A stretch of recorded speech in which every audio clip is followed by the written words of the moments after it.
وتم فتح بحث عدلي. المجموع مليار و973 مليون 20 شخص في العام. هذا إلى جانب الامتيازات وإلى جانب التجاوزات وإلى جانب التفريط في عدد من المؤسسات لهذه اللوبيات التي تنخر البلاد. وأردت أن أذكرها أمام الشعب التونسي حتى يعلم حجم الفساد الذي نراه في كل مكان. هذه الشركات المصادرة وكيف تم التفويت فيها وكيف تم الاستيلاء عليها وكيف ما زالوا يصرون إلى حد اليوم على أن يعبثوا بمقدرات الشعب التونسي، ولكن أن لهم ذلك.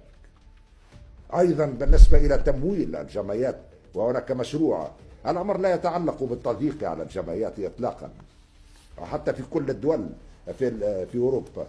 هذا بالنسبة إلى منظمة واحدة لا أريد أن أذكر اسمها، ولكن من سنة 2016 إلى سنة 2023 تمويلات من الخارج 7 مليون دينار فاصل 615، 7 مليارات، حوالي 7 مليارات.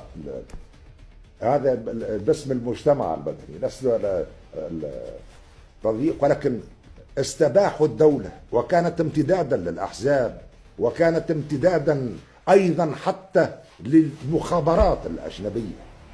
ولا بد من وضع حد لهذا الوضع، ولا بد اليوم للقضاء أن يلعب دوره في تطهير البلاد، لأنه لا يمكن أن نطهر البلاد بمثل هذه المؤسسات ونترك هؤلاء العابثين المجرمين يعبثون بمقدرات الشعب التونسي.